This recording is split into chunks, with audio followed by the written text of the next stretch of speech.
উঁচু মানের একজন খেলোয়াড়কে আমরা পেয়েছি আজকে আমাদের ক্রীড়ামন্ত্রী হিসাবে। আমি অত্যন্ত আশাবাদী। আমি এখনো মাঠে খেলা দেখতে যাই যখনই সুযোগ পাই। মাননীয় প্রধানমন্ত্রী,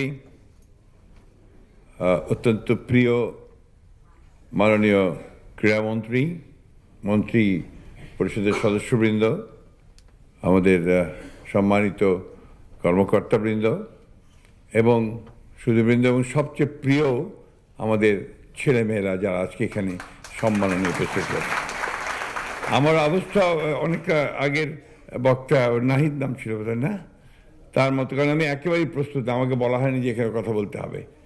তবুও যেহেতু আমরা মাঠেই বক্তৃতা করি সবসময়, তো সেই জন্য কিছু কথা বলতে আমি চাই যে আসলে এটা একটা অনন্য একটি অনুষ্ঠান।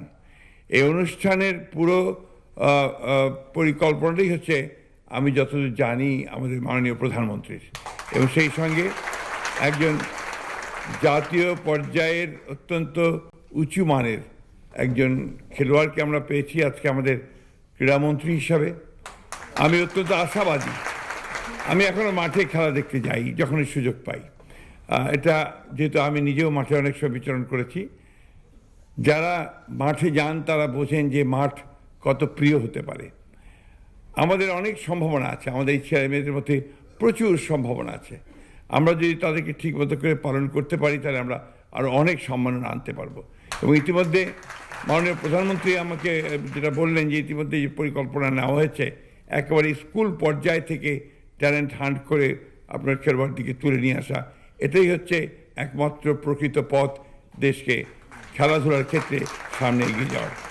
আমি বক্তব্য বাড়াতে চাই না, শুধু আবারও ধন্যবাদ জানাতে চাই, কৃতজ্ঞতা জানাতে চাই মাননীয় প্রধানমন্ত্রীকে, যিনি তার নির্দেশনা দিয়ে এবং আমাদের অত্যন্ত যোগ্য ক্রীড়ামন্ত্রীকে, যে তার নির্দেশনায়, তার পরিচালনায় আজকে এই অনুষ্ঠানটির আয়োজন হয়েছে।